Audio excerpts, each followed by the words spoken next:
Alhamdulillah. Ibu-ibu sekalian yang saya cintai, yang saya muliakan, mohon maaf karena ada kegiatan di pagi hari, ya baru selesai jam 9:30, jadi ngebut ke sininya. Mohon maaf agak telat, tapi alhamdulillah tadi sudah yasin, tahlil, ya, rawi yang dikemas dengan qasidah. Mudah-mudahan semua menjadi catatan pahala kita di sisi Allah Subhanahu wa Ta'ala. Ibu-ibu sekalian yang saya cintai,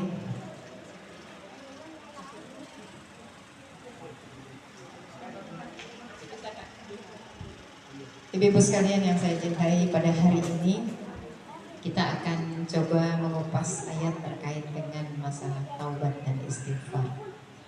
Allah Subhanahu wa Ta'ala banyak memberikan nasihat, tazkirah untuk kita bersama ibu sekalian terkait dengan hal yang satu ini.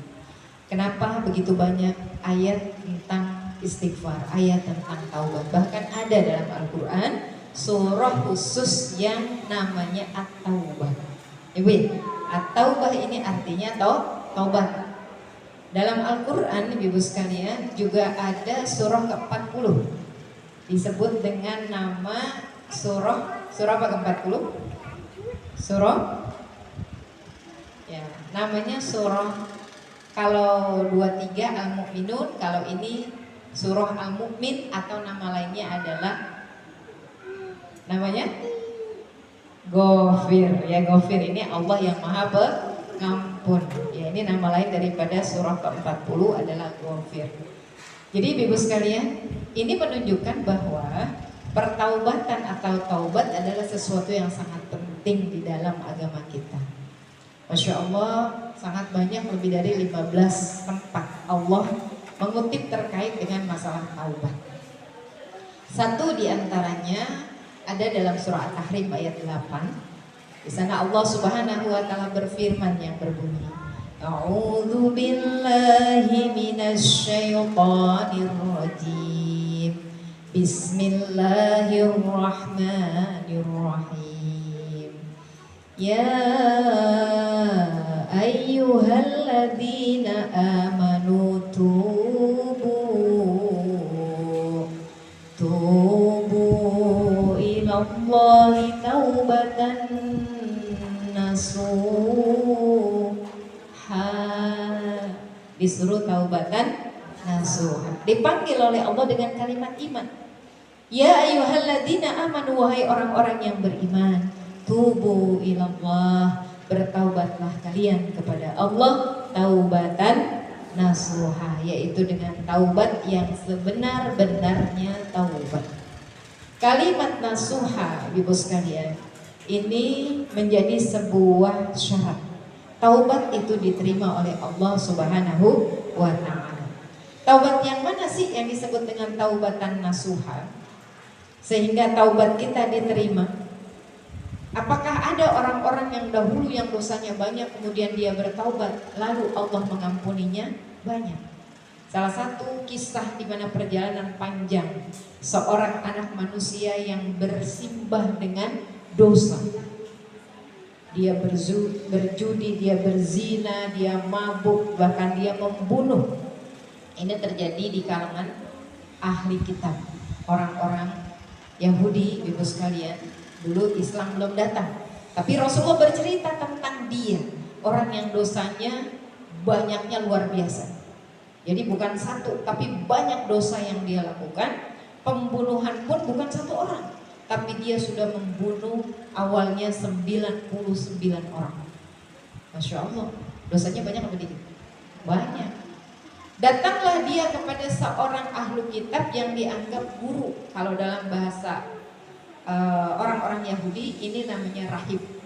Datanglah dia kepada seorang rahib, lalu dia bertanya kepada rahib tersebut, wahai rahib, tunjuki aku jalan pertaubatan. Aku ingin bertaubat kepada Allah Subhanahu wa Ta'ala atas dosa-dosaku. Apa yang sudah engkau lakukan? Ditanya sama si rahib tadi. Lalu dia berkata, aku berzina, aku mencuri, aku berjudi, aku minum khamr, ya. Bahkan aku sudah membunuh 99 orang. Apa kata sang rahib? Begitu terlalu banyak dosanya. pintu ampunan tertutup untukmu, pergilah kau dari. Si rahib marah nih sama si orang yang pendosa tadi. Pendosa kalau dalam bahasa Arabnya namanya mujrim, orang yang pendosa. Maka si mujrim ini, ibu sekalian, naik pitam dia ketika dia punya niat pengen jadi orang baik, tapi ternyata sama si rahib ditolak karena dosanya udah terlampau banyak. Akhirnya ibu sekalian, apa yang terjadi? Dia keluarkan pisau belatinya, kemudian dia tusuk si rahib tadi, maka genaplah orang yang dibunuhnya ada 100 orang. Tambah galau dialah, tadinya mau taubat, ini nambah dosa. Tapi hatinya masih semangati untuk bagaimana dia bisa punya cara untuk bertaubat. Akhirnya ada inisiatif, dia ketemu dengan seorang alim yang beriman kepada Allah Subhanahu wa ta'ala. Nah, ketika bertemu dengan seorang alim, ibu-ibu sekalian, ternyata kata si alim tadi, dosa apapun yang kau lakukan, sebanyak apapun dia, termasuk seluas laut di lautan, air laut di lautan, setinggi gunung yang menjulang, maka ketika engkau taubatan nasuha, engkau akan diampuni oleh Allah Subhanahu wa ta'ala. Caranya bagaimana agar aku diterima, kata dia. Akhirnya kata sang ulama tadi, engkau harus tinggalkan maksiat, termasuk tinggalkan tempat engkau bermaksiat. Lalu harus kemana aku? Kau pindah ke negeri sebelah. Kalau mungkin kalau kampung sebelah, dusun sebelah, kamu harus pindah ke sana. Engkau tidak boleh di sini, di tempat ini engkau bermaksiat. Maka harus hijrah tempat, dan nanti di sana temui orang soleh, maka nanti engkau akan belajar agama, mendekatkan diri kepada Allah Subhanahu wa ta'ala. Itu nasihat si orang alim kepada si mujrim tadi. Maka dengan tekad yang kuat, ibu-ibu sekalian, dia berusaha untuk meninggalkan kampungnya, pindah ke dusun sebelah. Dilalah apa yang terjadi? Ternyata ibu-ibu sekalian, di tempat yang dia mau tuju belum sampai. Jadi ke tempat yang mau dituju belum sampai, di tengah jalan malaikat Ijroil mencabut nyawa. Udah sholat belum? Udah puasa belum? Udah beramal soleh belum? Belum. Tapi niat kuat dia untuk bertaubat udah ada. Dibuktikan dengan apa? Jalan, langkah dia menuju kampung sebelah tadi. Pada saat kematian ini terjadi, antara kata Nabi, malaikat Zabaniyah dengan malaikat rahmat tarik menarik si jasad ini. Kata malaikat Zabaniyah, ini bagianmu karena tempatnya adalah neraka. Kata malaikat rahmat, ini bagianmu karena dia sudah bertaubat. Kata malaikat Zabaniyah yang tadi azab tadi, dia belum melakukan amal, walaupun dia sudah niat dalam hatinya untuk bertaubat, dia belum melakukan amal, dan dia keburu meninggal, dicabut nyawanya oleh malaikat Apa yang terjadi ibu sekalian? Rasulullah menjelaskan, dua malaikat ini dinasihati oleh malaikat ketiga. Ya sudah, kalau begitu biar kalian tidak bertengkar tarik menarik tentang orang ini, ukurlah kemana dia lebih dekat. Apakah ke tempat tinggal semula tempat dia berdosa, atau lebih dekat kepada kampung di mana dia mau bertaubat? Diukurlah ibu sekalian. Ternyata jarak beda antara tempat dia bermaksiat dengan tempat dia kembali untuk bertaubat kepada Allah, bedanya hanya 1 jengkal. 1 jengkal nih, diceritakan oleh Rasulullah SAW, 1 jengkal ini kemana? Ternyata 1 jengkal melewati lebih banyak ke tempat taubat. Masya Allah. Akhirnya apa diponisnya? Diponisnya ini adalah hak daripada malaikat rahmat yang akan membawa dia ke ampunan Allah dan surganya Allah Subhanahu wa ta'ala. Ini kisah tentang pertaubatan yang sangat panjang diceritakan oleh Rasulullah di dalam hadis beliau. Ini menjadi sebuah pegangan buat kita. Taubat yang sesungguhnya sampai masuk ke dalam hati yang terdalam, ibu-ibu sekalian, ini akan diampuni oleh Allah sekalipun dosa itu tadi seluas lautan, setinggi gunung menjulang. Itu semua akan diampuni, syaratnya taubatan nasuha. Imam An-Nawawi di dalam kitab Riyadhus Shalihin menyebutkan taubatan nasuha syaratnya 4. Apa itu kata Imam An-Nawawi? Yang pertama, hadirnya an-nadmu.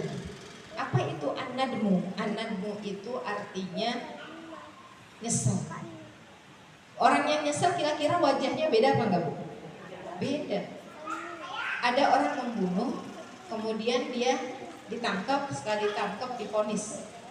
Saat itu ditanya, yang dia bunuh saudaranya malah. Dia ditanya, nyesel nggak dengan perbuatan ini? Enggak, saya puas. Nyesel nggak dia? Enggak.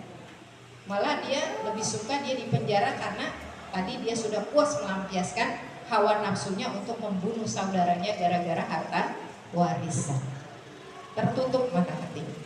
Jadi nggak ada penyesalan. Orang yang menyesal itu dia nangis ya, mukanya mungkin merona merah ya, dia menyesal. Ada yang sampai nggak bisa tidur, nggak bisa makan karena menyesal atas perbuatan. Jadi anakmu ini, ibu, ada kisahnya ternyata. Dulu di zaman Rasulullah SAW ada seorang pemuda, ibu sekalian mungkin pernah baca atau pernah dengar, tapi ini tidak terlampau terekspos ke media dan tidak banyak kita yang membacanya. Jadi sang pemuda ini seorang pemuda gurun, orang Arab Baduy yang jauh dari Rasulullah, jauh dari nasihat Rasul. Cuma dia udah mendapati ada nabi terakhir dan dia beriman. Namun dia belum bisa merubah perilaku jeleknya. Apa perilaku jeleknya? Karena dia miskin. Pantas kalau Rasul mengeluarkan sebuah hadis, kadal fakru ayakuna kufran. Ketahuilah, mungkin saja dari kefakiran itu akan membawa orang kepada kekufuran. Orang akan kufur gara-gara fakir. Makanya di negeri kita banyak orang fakir yang jadi kafir. Kenapa orang fakir jadi kafir? Karena dia dikasih indomie, karena dia dikasih beras gitu ya, karena dia dikasih pekerjaan, rumahnya dibangun ya. Akhirnya kefakirannya, kemiskinannya, dia jual akidahnya dengan agama yang lain. Nah, ada di zaman Nabi yang modelnya kayak gini, tapi dia nggak kufur, cuma dia melakukan dosa. Apa dosanya, ibu sekalian? Dia terbiasa pekerjaannya untuk makan sehari-hari mencuri kain kafan. Kalau kita sama kuburan takut, kalau dia nggak ada takutnya karena memang itu pekerjaannya. Tapi orang lain nggak tahu, Bu, nggak ada yang tahu. Karena makam itu setelah orang ditanam, malamnya dia datang, dia bongkar, dia ambil, dia tutup lagi. Kan masih baru tuh, belum ketahuan. Kalau makam yang lama kan ketahuan ya, udah padat. Nah ini baru, jadi masih gembur tanahnya. Itu kerjaan dia jeleknya seperti itu. Tapi dia masih seorang muslim. Satu kesempatan ibu sekalian, ternyata yang dia bongkar ini ternyata makam seorang gadis yang kemarin baru dikuburkan. Karena dia ambil kain kafannya, kelihatanlah montok badannya. Apa yang terjadi? Nafsu bejatnya timbul saat itu. Dia perkosa mayat gadis itu. Nauzubillah min dzalik. Bejatnya luar biasa. Tapi apa yang terjadi ibu sekalian? Ketika dia tutup rapat, kemudian dia tinggalkan, dia dalam bayangannya gadis itu keluar dan dia berkata, celaka engkau tinggalkan aku dalam keadaan junub. Celaka engkau, begitu. Jadi disumpahin gitulah kalau bahasa kita, Bu, sumpah serapah dari gadis yang dia zinahi padahal udah jadi mayat. Itu menghantui dia sampai di rumah dia ketakutan dengan dosanya ya, bukan ketakutan dengan si gadis tadi, dia ketakutan dengan dosa. Dia nggak enak tidur, dia nggak enak makan, dia ingin melupakan karena nggak ada orang yang tahu, nggak ada orang yang mengetahui kebejatannya itu. Tapi akhirnya ibu sekalian, hatinya nggak bisa dibohongi. Penyesalan yang sangat dalam terjadi pada dirinya sampai akhirnya dia berani mendatangi masjid Rasulullah. Di sana di luar dia nggak berani masuk, ada Umar bin Khattab. Dia bertanya kepada Umar bin Khattab, wahai khalifah, wahai sahabat yang mulia Rasulullah, aku ingin bertanya kepadamu tentang dosa. Apa yang kau ingin tanyakan orang yang berdosa itu akan diampuni oleh Allah Subhanahu wa taala? Kata Umar, ya, karena Allah Maha Pengampun. Allah menerima taubat setiap hamba ketika dia datang kembali kepada Allah Subhanahu wa taala. Kata Umar seperti itu. Kata si pemuda, tapi aku gitu. Yang aku lakukan ini dosa besar.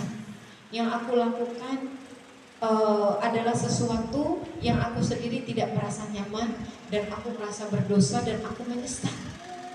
Terus saja dia berkata seperti itu berulang-ulang sampai akhirnya Umar bertanya, emang apa sih yang kamu sudah lakukan? Gitu kan? Jadi bertanya akhirnya. Tadi cuman kan umum nanyanya, dosa diampuni nggak? Iya diampuni. Tapi karena dia berulang-ulang, ini tanda dia menyesal. Apa yang kau lakukan? Akhirnya dia cerita. Setelah dia cerita, ibu, Umar lemes. Setelah lemes, Umar nggak berkata-kata. Apa yang terjadi? Dia masuk ke dalam masjid, nangis. Waktu itu ayat tentang hukuman rajam itu belum ada, belum turun. Umar nangis terseduh-seduh di dalam masjid, disamperin sama Rasulullah. Umar, kenapa engkau menangis? Apa yang menyebabkan engkau menangis, wahai Umar? Umar bercerita, di luar sana ya Rasul, ada seorang pemuda yang datang kepadaku dan dia bercerita begini. Nabi marah.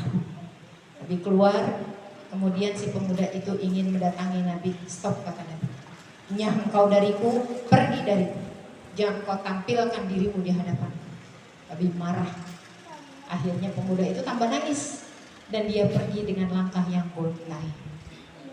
Apa yang terjadi ibu sekalian ketika Nabi masuk ke dalam masjid?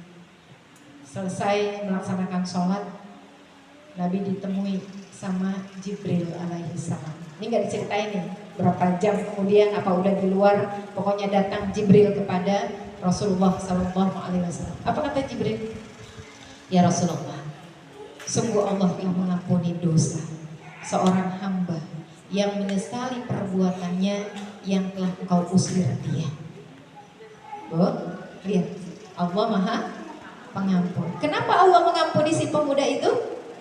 Karena dia menyesal. Ada penyesalan di dalam dirinya yang amat sangat disesali apa yang sudah dia kerjakan. Dan bisa jadi mungkin ini adalah yang pertama dan yang terakhir yang dia lakukan, berupa tadi melakukan perbuatan bejat kepada seorang gadis yang sudah menjadi mayat tadi.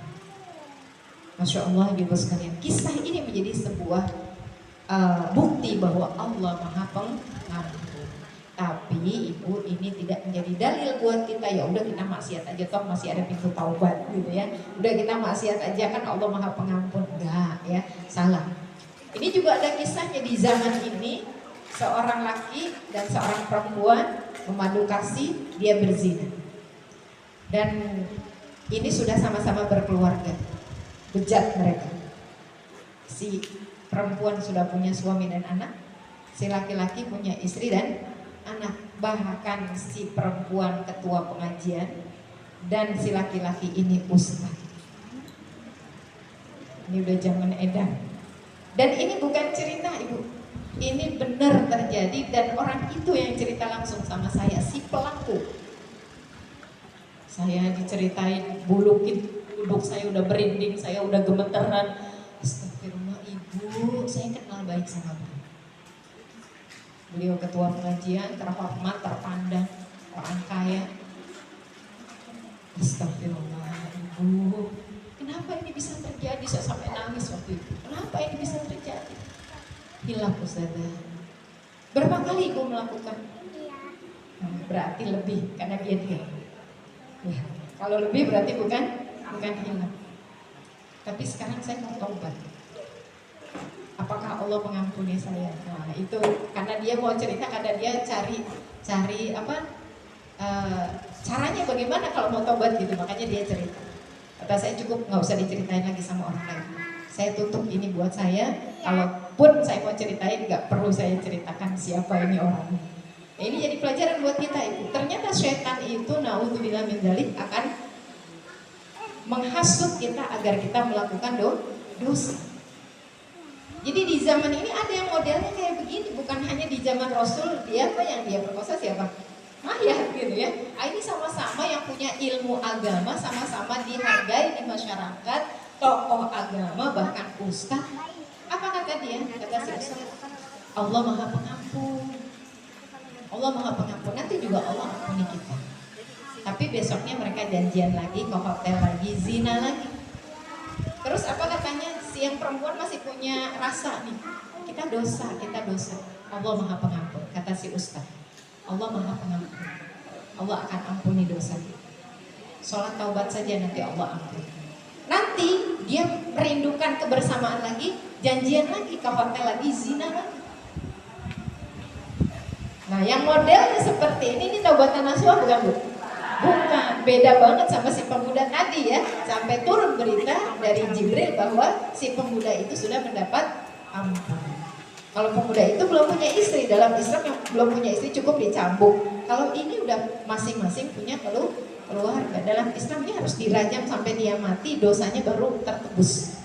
Kalau dia belum dirajam sampai mati, dosanya akan dibawa sampai akhirat. Makanya ini gak main-main terkait dengan kesucian diri kita sebagai seorang muslim. Nah, kembali ke an-nadmu tadi, syarat yang pertama harus ada penyesalan, nyesel gitu. Habis ngomongin orang sampai di rumah, astagfirullah, kenapa saya ngomongin orang tadi di luar ya? Nyesel, istighfar yang baik, ya Allah, cukup ini yang terakhir, aku tidak akan melakukannya lagi. Ngomongin lagi gak besok? Ini namanya taubat sambal, Ibu ya. Nah, jadi yang Allah terima taubatnya adalah taubatan nasuha. Jadi menyesalnya itu diikuti dengan yang kedua, meninggalkan perbuatan maksiat. Jadi jangan dikerjain lagi. Yang ketiga, tidak mengulanginya, tidak berulang-ulang. Cukup satu kali kesalahan dan tidak diulangi. Maka di dalam surah Ali Imran ayat 135 di sana Allah mengatakan apa kalimat itu? Walladzina idza fa'alu fahisyatan aw zalamu anfusahum dzakarallaha fastaghfiru lidzunubihim walam yusirru ala ma hadakum. Kalimatnya begitu. Orang-orang yang melakukan fahisyah, perbuatan keji, aw zalamu atau perbuatan zolim, kemudian zakarallah, dia ingat kepada Allah, fastaghfaru lidzunubihim, maka dia bertaubat atas dosa-dosanya, walam yusirru, dia tidak mengulangi lagi. Itu bahasa Al-Quran, tidak mengulangi lagi, baru ini disebut taubatan nasuha. Jadi kalau kepada Allah cukup tadi ada 3 ya Bu ya, ada penyesalan, meninggalkan perbuatan dosa, tidak mengulangi lagi. Imam An-Nawawi menambahkan yang keempat terkait dengan hak anak Adam. Hak anak Adam ini apa? Ini interpersonal di antara kita manusia. Kalau Pak Allah tinggal kita bangun malam, menangis, menyesal, istighfar, selesai. Tapi kalau ada hak anak Adam, kita harus pertama minta maaf. Yang kedua, mengembalikan hak dia. Kalau kita tipu dia, maka kembalikan. Bilang, Bu, sebetulnya kemarin saya nipu ibu. Ini nih hasil tipuannya, saya kembalikan. Minta maaf ya Bu. Berat nggak? Berat. Ibu, kemarin ibu lagi pulang kampung, mangga ibu berbuahnya banyak. Saya kepengen. Akhirnya saya ambil 1. Udah saya makan. Minta ampunnya sama Allah. Diampuni nggak? Enggak. Sebelum kita minta maaf sama tetangga tadi yang mangganya udah kita ambil. Pas dia pulang dari kampung, Bu, maaf ya, kemarin ibu lagi nggak ada, mangga ibu saya ambil. Habis saya kepengen banget, itu kayaknya enak banget gitu. Terus kata dia, hah? Diambil? Enggak, saya nggak ridho. Nah, dosa kita diampuni sama Allah? Tidak. Sampai orang itu ridho. Inilah pemahaman yang sejak dulu dipahami oleh para orang-orang soleh. Ayah daripada Imam Syafi'i, ibu sekalian, mencari ilmu, berjalan jauh, bekalnya habis, akhirnya beliau mencari air. Minum air aja yang banyak biar kenyang. Saat sedang minum air di kali, ternyata ada apel lewat. Ibu lihat, dengar ya ceritanya ya. apelnya lewat diambil tanpa pikir panjang karena perutnya udah lapar banget. Dimakanlah. Setelah apel itu masuk ke dalam perut, udah dalam bentuk yang terkunyah-kunyah tadi, sarinya udah terserap ke tubuh, baru istighfar, ya Allah, ini apel siapa? Bagaimana aku cara meminta maaf pada orang yang punya apel ini?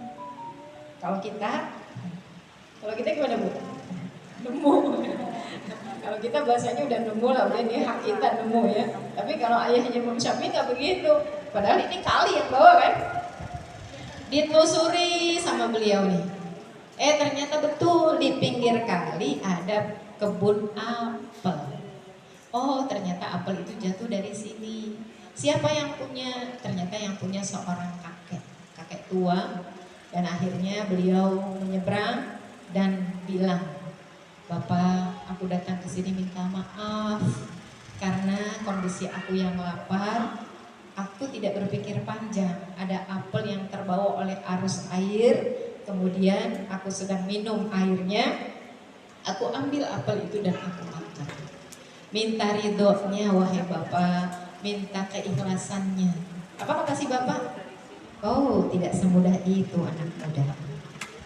Apel satu Bu, kata orang tua itu, untuk menghalalkan apel yang sudah masuk ke dalam perutmu, engkau harus bekerja di kebunku mengurus pohon-pohon itu. Berapa lama? Sekian tahun lama. Masya Allah. Satu apel doang nih. Karena apa? Pengen diikhlaskan, pengen mendapat ridho dari yang punya. Ini hak anak Adam namanya. Karena paham agama, ya udah diturutin. Setelah bekerja beberapa bulan, sang kakek ini ngeliat nih anak muda soleh. Akhirnya kata dia begini, nah syaratnya ternyata nggak cukup itu, syaratnya 2. Apalagi Pak, yang ini aja belum selesai. Syaratnya kamu harus menikahi putriku. Dia buta, dia tuli, dia bisu, dia pekor kaki dan tangannya. Kalau anak sekarang kabur. Nah, ini dalam rangka apa? Apel yang udah di perut jadi halal. Ini hak anak Adam, lihat nih. Contoh ya, bagaimana hak anak Adam itu bisa diselesaikan di dunia, nggak dibawa ke akhirat. Ya udah kalau begitu, siap dengan kondisi istri dengan kekurangan yang sangat banyak. Akhirnya nikah, orang sudah pulang, nikahnya nggak kayak sekarang dicampurin laki sama perempuan dikasih gitu. Kerudung gitu ya. Nah itu ini jadi pelajaran buat kita. Jadi kalau akad nikah pisahin lah, ya belum halal ibu ya. Nanti kalau udah halal baru udah pegang buku nikah ya, mereka foto-foto silakan. Apa yang terjadi ibu sekalian? Kata sang mertua, masuklah ini kamar istrimu. Akhirnya kan adatnya salam ya Win, kan belum pernah kenal. Padahal sudah beberapa bulan kerja di situ nggak pernah kenal, karena memang kata sang ayah dia cacat. Assalamualaikum dari dalam, waalaikumsalam warahmatullahi wabarakatuh. Mundur, teratur, kemudian datang kepada sang mertua. Pak, salah kamar kan? Kenapa? Kata bapak bisu. Tapi aku memberi salam ada jawaban dari dalam. Sudah masuklah, kata sang mertua. Akhirnya karena tadi udah salam masuk. Pas masuk apa yang terjadi ibu sekalian? Ada sang pengantin cantik jelita. Masya Allah yang sudah menantinya dengan senyum yang penuh bahagia. Kagetlah dia, keluar lagi. Pak, salah enggak? Anak sekarang udah ditubruk. Kata sang mertua, anak putriku hanya satu itu. Kenapa bapak berdusta padaku? Kata si bapak, aku sedang mencari mantu, calon suami dari anakku yang apa bu? Yang pantas untuknya. Kenapa bapak katakan dia tuli, bisu, buta, pekor, kaki tangan, cacat? Dia yang aku maksudkan dia cacat karena dia tidak pernah menggunakan indranya untuk dosa. Pernahkah kau lihat dia? Tidak, karena dia menutup diri dari laki-laki. Kalau anak sekarang ada pekerja ganteng, soleh, Pak yang ngasih kopi saya ya, yang ngasih makan saya ya, gitu. Nah, karena kan mau cari perhatian ya, ya Abu Ubaidah yang lagi ngetren saat ini ya, Masya Allah ya, jadi trending topik, Masya Allah luar biasa.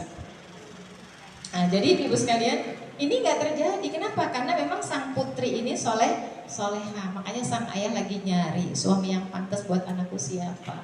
Allah datangkan engkau padaku dan aku lihat ada tanda-tanda ya. Masa apel yang satu aja minta dihalalkan? Bagaimana dengan yang lebih besar dari itu? Berarti engkau adalah seorang soleh yang pantas untuk mendampingi putriku. Dia peluk sang mertua, dia datangi istrinya, bahagia hidup mereka. Masya Allah. Ini salah satu contoh terkait dengan hak anak Adam. Apalagi contoh kedua, ada dikenal kalau yang taklim sore pernah saya ceritain nih, ada yang namanya Kiai Selilit. Ini juga hak anak Adam. Jadi Kiai Selilit ini ibu sekalian terjadi juga di zamannya orang-orang Yahudi. Jadi si rahib ini, sang ulama ini ibu sekalian, solehnya nggak diragukan. Ilmunya mumpuni, muridnya banyak, sodakohnya banyak. Tidak ada yang jelek dari beliau. Semua orang kenal bahwa dia adalah seorang yang mulia. Orang hormat semua kepadanya. Pulang dari kenduri, tahlilan lah kalau bahasa kita. Itu ada daging nyelip, Bu. Kita gimana sih kalau habis makan daging terus nyelip? Enak gak? Pasti ngeganjel dan sakit kan? Gigi kita tuh gak nyaman, gak enak. Mau sholat aja kita coba cari-cari, korek-korek ya, karena gak enak, gak nyaman. Nah begitu pula dengan sang ulama tadi, pakai tangan, pakai lidah, pakai yang beliau bisa, nggak keluar. Sambil jalan menuju rumahnya ngelihat ada rumah orang yang terbuat dari pagar bambu. Seketika berinisiatif ngambil itu, apa Bu? Bambu itu. Rusak nggak tuh jaroknya? Enggak. Ibu tahu pelepah bambu itu diambil dikit, dipotek bisa tanpa ya kayak bilik atau ya bambu jarok lah gitu ya. Itu juga bisa. Dipotek dikit itu nggak merusak dan nggak kelihatan rusaknya. Diambil dikit, dicongkel, kena, dibuang. Alhamdulillah selesai PR sampai di rumah. Pas beliau wafat, ibu sekalian, semua orang kehilangan beliau. Tapi sang anak kaget. Malam pertama setelah ayahnya dikuburkan, dia bermimpi ayahnya di kepungan api neraka. Tersiksa ayah. Ini cuma mimpi, kata si anak. Hari kedua mimpinya masih sama. Hari yang ketiga mimpinya masih sama. Ini apa? Karomah yang Allah berikan kepada orang soleh ini agar Allah ampuni dosanya lewat mimpi yang dimimpikan oleh sang anak. Kalau kita Bu, kita mah siapa kita? Ibu ya, belum tentu dosa kita diimpikan sama anak kita. Kalau ini karena orang yang mulia, dosanya diimpikan oleh anaknya. Akhirnya sang anak bertanya, ayah, engkau seorang soleh, kenapa engkau ada di sini? Kata sang ulama tadi, nah, ayah punya dosa. Ayah mengambil sebilah bambu untuk nyongkel daging karena nyelip di gigi ayah tanpa izin kepada yang punya. Ini hak anak Adam. Apa yang terjadi? Kata sang ulama, bantu ayahnya, mintakan maaf ayah kepada si Fulan bin Fulan yang rumahnya ada di sini, alamatnya di sini, rumahnya begini-begini. Itu dijelaskan sama ayah. Baik ayah. Hari ketiga setelah mimpi itu dia cari rumah, ketemu dengan ciri-ciri yang digambarkan ayahnya. Benar, rumahnya dari bilik bambu. Dan kemudian dia ceritakan mimpinya, dia minta maaf, minta ridho. Kisahnya disambut ibu sekalian sama yang punya rumah. Ya, aku maafkan, aku ridhoi. Dan bahkan orang ini pun kenal sama ulama tadi, dia guru ya. Aku maafkan. Ibarat kata gini Bu, jangankan minta sebilah, minta banyak pun dikasih gitu. Tapi persoalannya kan gak izin. Itu yang jadi persoalan. Akhirnya apa yang terjadi? Besoknya hari keempat si anak bermimpi karena sudah dimaafkan, ayahnya sudah ada di dalam taman surga. Bu, Ini namanya hak anak Adam. Nah kita nih bagaimana? Ini kelalaian kita nih Bu. Kadang kalau kita bertetangga, Ramadan, piring tetangga, mangkok tetangga itu banyak yang seliweran nambuk ke kita ya.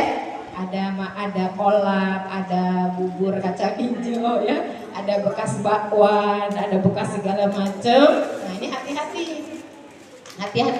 Jadi jangan sampai isinya kita makan, wadahnya kita koleksi. Nah, ini jangan. Kenapa? Ini hak anak Adam karena dia ngasih bukan mangkoknya, Ibu ya. Dia ngasih apanya? Isinya, mangkoknya kebalikan. Jadi kalau kerjaan kita ngoleksi mangkok tetangga, apalagi kita namai nama kita, pas tetangga bilang, kayaknya kayak mangkok saya, bukan ini mah ada namanya, nama saya. Lah iya orang dia namain ya. Nah ini jangan. Kenapa? Ini ada hak anak Adam yang persoalannya berat tadi ada. Jadi karena persoalannya berat, ibu-ibu sekalian, ini jangan sekali-kali kita lalai dengan yang namanya hak anak Adam. Masya Allah, ini agama kita ngajarinnya sampai sedemikian rupa Bu, sampai detail ya. Biar apa? Biar di akhirat kita nggak punya masalah. Ya, ini hak anak Adam ini persoalan berat. Jadi 4 syarat taubat an-nasuha baru Allah berikan pengampunannya kepada kita kalau sudah terpenuhi tadi. Jadi kalau dosa terkait dengan anak Adam kita minta ampun jungkang-jungking pun, kita nggak minta maaf, nggak mengembalikan kepada orangnya, ini percuma. Kata Allah, aku nggak bisa ngampunin sebelum kau kembalikan itu kepada yang punya. Ini biasanya ibu-ibu tetangga punya daun salam, punya daun pandan ya. Bu minta daun pandannya ambil aja, minta sendiri jawab sendiri ya. Orangnya lagi nggak ada. Ingat gini, dia mah orangnya baik. Ntar kalau dia udah di rumah, kebetulan tetangganya lagi pas atas saya ngomong, ternyata lupa. Nah ini persoalan lupa. Ternyata lupa. Ini udah dosa dulu kita karena kita tidak izin. Jadi harus taubat dengan taubatan nasuh. Apalagi jenis orang yang punya ini resik. Dia nggak mau pohonnya itu kelihatan berantakan. Jadi kalau ada yang minta, mesti dia yang motongin. Oh, daun pandan ya, bentar ya, saya ngambil gunting dulu. Sama dia dirapiin, digunting. Ini ngambilnya main cabut ya, sampai ujungnya copot semua. Akhirnya yang punya marah-marah, ini siapa sih yang ngambil? Nah, jadi ibu bisa hati-hati terkait dengan hak anak Adam. Nanti tanggung jawabnya berat di akhirat.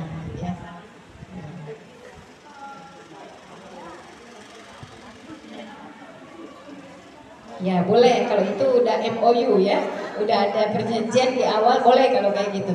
Ya tetangga punya daun salam, kalau mau nyai udah ambil aja, mau saya ada nggak ada ambil aja. Nah itu udah ada transaksi di awal tuh boleh kalau kayak gitu ya.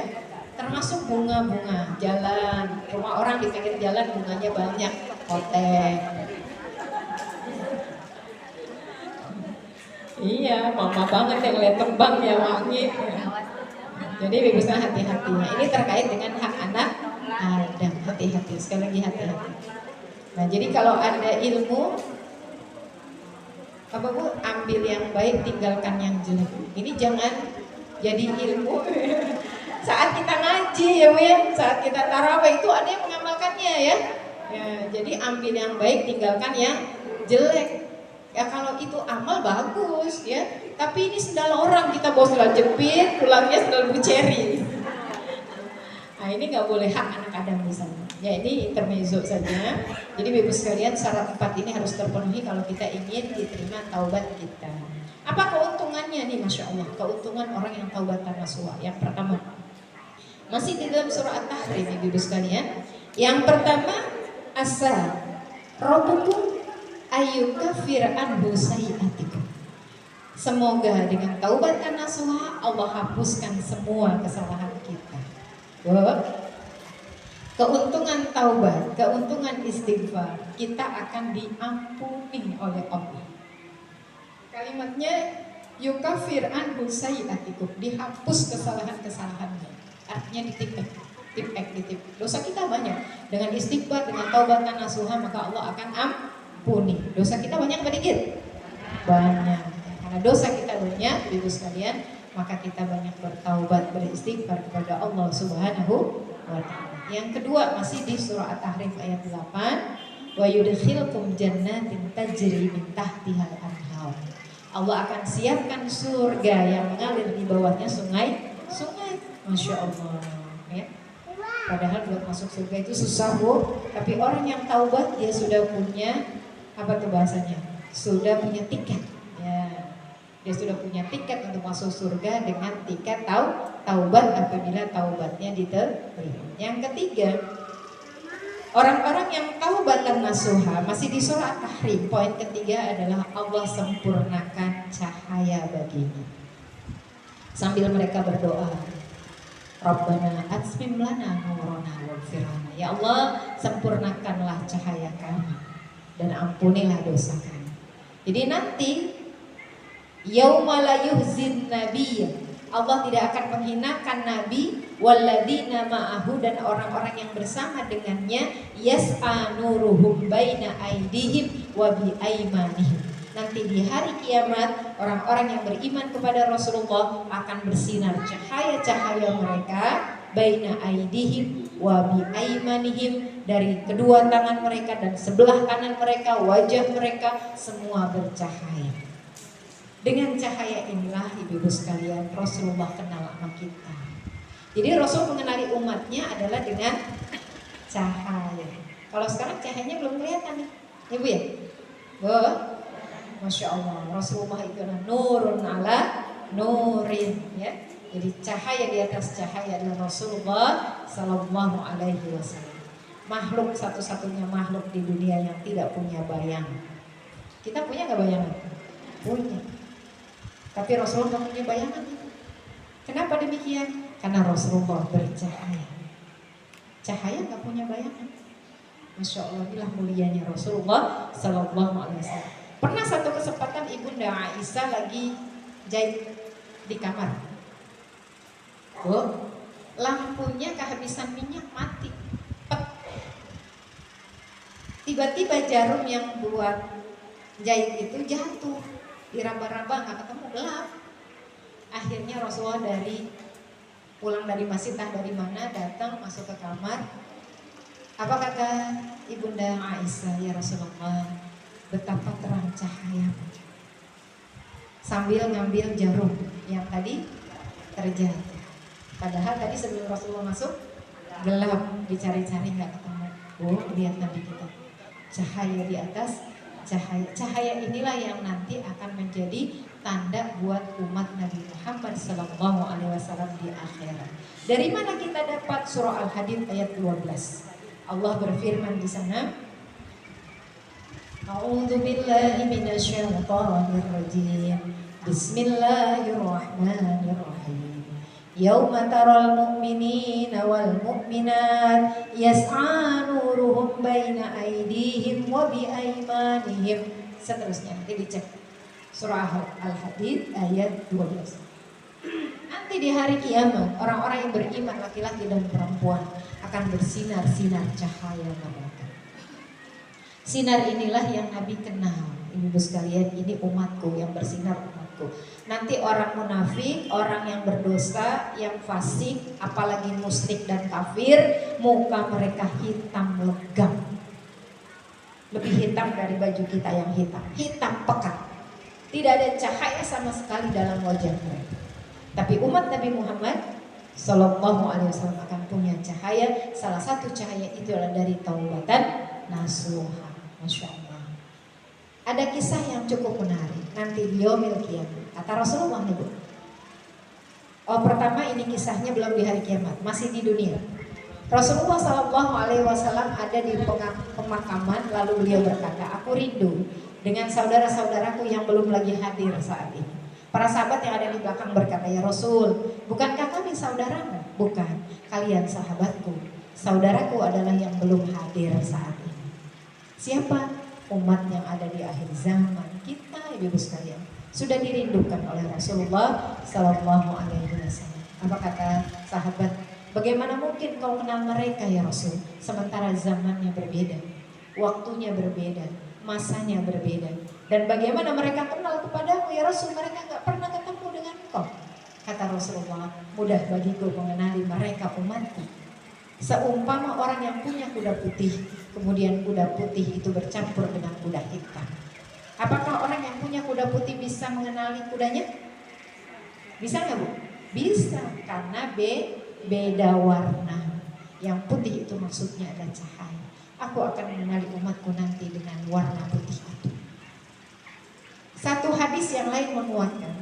Rasulullah SAW mengatakan nanti di hari kiamat, aku akan mengambil tempat di sebelah kiri.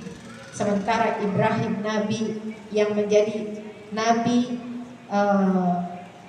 posisi beliau adalah bapaknya para nabi karena Nabi Ishak, Nabi Ismail. Nabi Ismail keturunannya adalah Nabi kita Muhammad SAW, maka beliau dikenal dengan Abul Anbiya, bapaknya para nabi. Sementara Nabi Allah Ibrahim, bapak kalian, akan menempati posisi di sebelah kanan. Sahabat bertanya, ya Rasul, kenapa engkau di sebelah kiri? Bukankah sebelah kanan itu lebih mulia? Karena kita kenal ada ashabul yamin, ada ashabul shimal. Golongan kanan, golongan kiri kalau dalam surah Al-Waqiah. Kenapa kau ambil yang sebelah kiri ya Rasulullah? Kata Rasulullah, aku sengaja mengambil posisi di sebelah kiri karena sebelah kiri ini langsung berhadapan, sebelahnya ada neraka. Aku bisa memantau siapa yang dimasukkan ke dalam neraka. Ketika ada di antara umatku yang masuk ke dalam neraka, dari mana Nabi tahu? Dari cahaya itu. Nabi lihat ada cahaya umatnya yang masuk ke dalam neraka.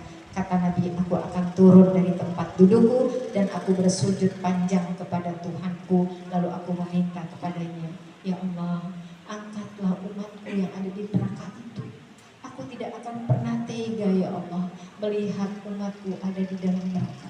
Angkat ya Allah, ampuni dia ya Allah, angkat dia ya. Terus menerus dalam sujud beliau yang panjang sampai Allah berkata kepada Nabi kita Muhammad SAW, wahai kekasihku, bangunlah.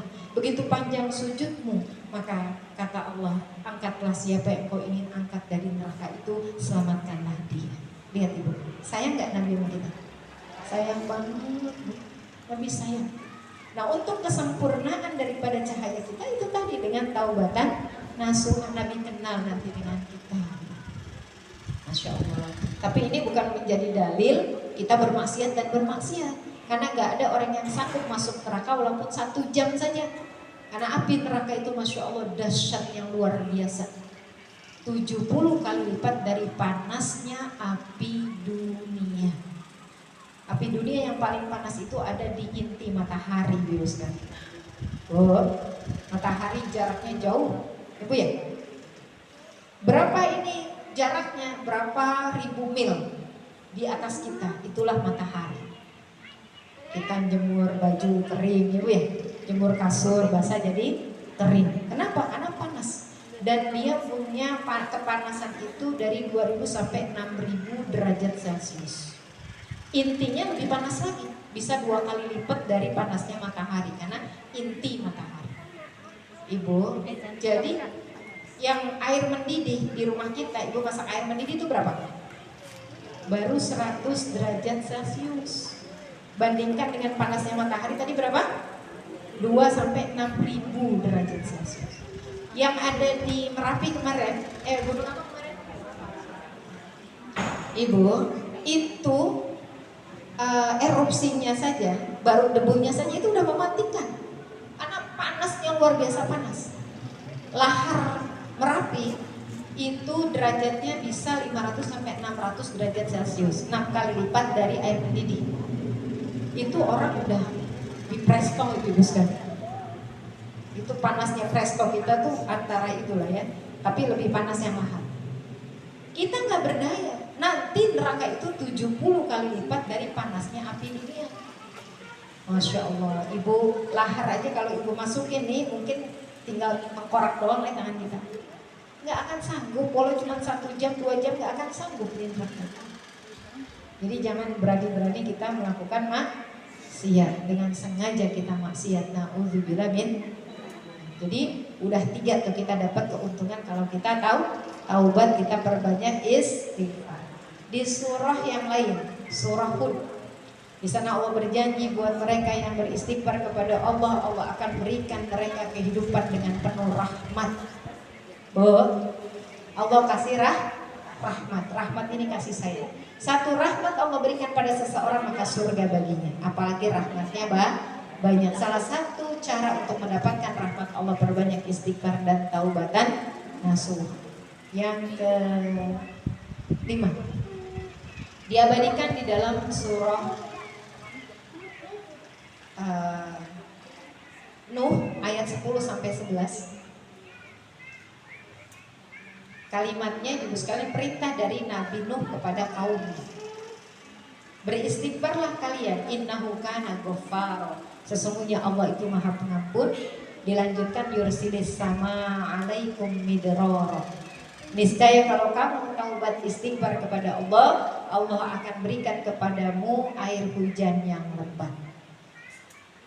Diperbanyak harta dan anak, ditumbuhkan kebun-kebun yang rindang dengan penuh buah, dan Allah berikan sungai-sungai. Ini gambaran tentang kehidupan yang penuh dengan rizki. Orang yang beristighfar akan dijamin rizkinya oleh Allah Subhanahu wa ta'ala. Masya Allah. Ini Allah abadikan surah Nuh 10 sampai 11. Ayat yang lain ada dalam surah Al-Anfal ayat 33. Allah akan menyelamatkan kita dari bala apabila kita beristighfar. Apa kata Allah? Wa ma yu'adzibahum wa anta fihim wa ma yu'adzibahum wa hum yastaghfirun. Allah tidak akan mengazab kalian selagi engkau Muhammad ada bersama mereka. Sekarang nabinya nggak ada, gantinya apa? Sholawat. Dan Allah tidak akan mengazab kalian selagi kalian beristighfar. Istighfar. Jadi tolak bala itu dengan Dan yang terakhir ibu sekalian, Allah akan kabulkan doa. Nah ini kisah tukang roti yang ada di zamannya siapa? Imam Hambal. Ibu udah baca semua ya, nggak perlu saya jelaskan lagi. Jadi doa kita diijabah kalau kita banyak istighfar. Masya Allah. Jadi keuntungannya banyak pun. Nabi kata Nabi, wallahi ana astagfirullah wa atubu ilaihi fi kulli yaumi atamar. Aku demi Allah beristighfar kepada Allah dan bertaubat kepadanya satu hari 100 kali. Nabi berapa kali? Nabi ada dosanya? Nabi masuk surga? Surganya tertinggi. Tapi istighfarnya 100. Kita dosanya banyak. Ada jaminan masuk surga? Enggak ada. Berarti istighfarnya harus lebih banyak dari Rasulullah. Mudah-mudahan Allah berikan kita kekuatan untuk memperbanyak istighfar. Ibu ya, jadi istighfarnya bukan lagi ngomel doang. Astagfirullah. Jadi lagi ngomel ternyata dia istighfarnya. Ya pasti bagus lah daripada ngomong yang lain-lain. Tapi kalau istighfar cuma lagi ngomel doang sayang ibu ya. Jadi istighfar kita sedang sadar kita mohon ampunan kepada Allah. Istighfar ada yang subur, ada yang kubro. Istighfar yang subur biasa astagfirullahalazim wa atubu ilaih atau astagfirullah aja atau astagfirullahalazim. Nah istighfar yang kubro kita kenal dengan kalimat atau panggilan Sayyidul Istighfar. Allahumma anta rabbi la ilaha illa anta khalaqtani wa ana abduka wa ana ala ahdika wa wa'dika mastata'tu abu'u laka bi ni'matika alayya wa abu'u bi dhanbi faghfirli fa innahu la yaghfiru dzunuba illa anta. Ini namanya istighfar kubro atau Sayyidul Istighfar. Kata Nabi, orang yang membaca ini kemudian dia wafat maka dia akan selamat dari siksa neraka. Ini luar biasa ya. Jadi ibu sekalian, mudah-mudahan kita bisa mengambil ibrah dari ini. Daripada ngomel mendingan baca istighfar ya. Daripada ngomongin orang mendingan banyak istighfar. Jadi ingat tuh keuntungannya banyak. Mulut kita harus bersih dari yang jelek-jelek. Ya Bu ya. Insya Allah. Ini saja dari saya, mohon maaf atas segala hilaf dan salah. Semoga ada manfaatnya sebagai tadzkirah buat saya, buat kita semua. Yang benar datang dari Allah, yang salah dari saya secara pribadi mohon bukan pintu maaf yang seluas-luasnya. Akhirul kalam, wabillahi taufiq wal hidayah. Assalamualaikum warahmatullahi wabarakatuh.